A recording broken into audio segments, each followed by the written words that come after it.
So now how do we apply greatest integer functions, or the idea of a greatest integer function, to a real life situation? So these are not actually greatest integer functions because we round them a little differently, but they will be step functions.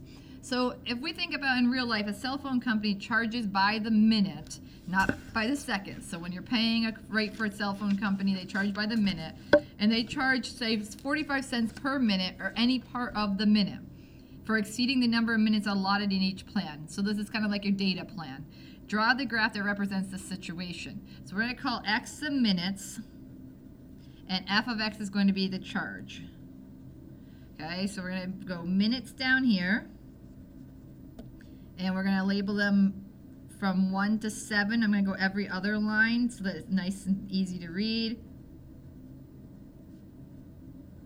And then the cost in dollars is going to go up the side, and I'm going to go every other line counting by 45 cents.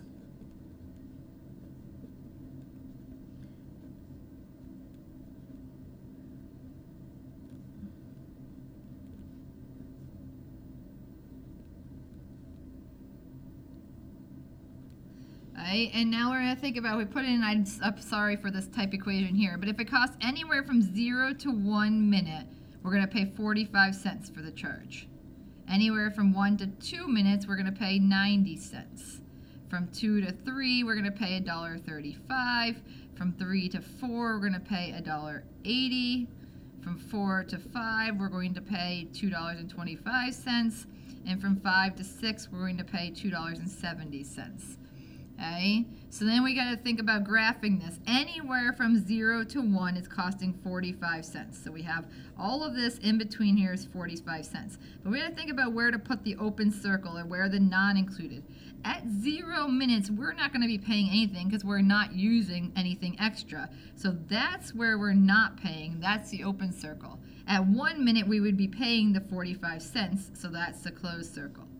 From 1 to 2, it's 90 cents, anything between 1 and 2 minutes.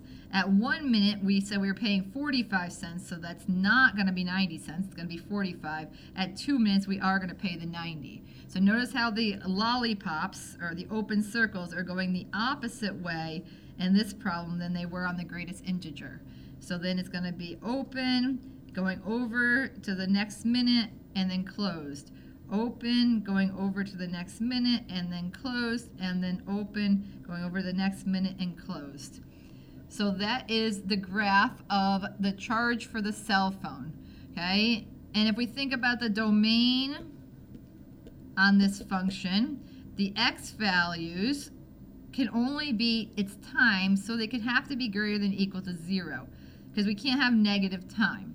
Okay, and then the range for this function, the f of x values, are going to be multiples of 45, so equals 0.45n, and n must be, again, the set of, if we're going to have to be whole numbers, so we need positive whole numbers, or we can call the natural numbers.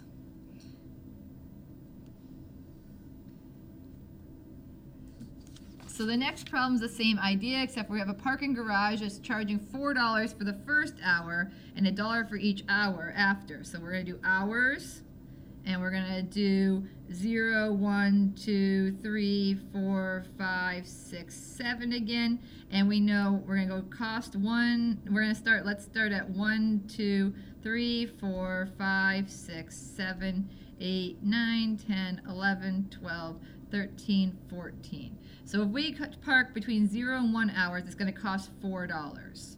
From 1 to 2, it just says after the first hour, it's $1 extra, so that's going to be 5. From 2 to 3, it's going to cost 6. From 3 to 4, 7. From 4 to 5, 8. From 5 to 6, 9. And from 6 to 7, 10. So 0 to 1 hour is costing me $4. So that whole stretch is $4. At 1 hour, it's still $4. At 0, I'm paying nothing. Then it goes to $5. Again, at 1 hour, I'm paying $4. So I put the open circle.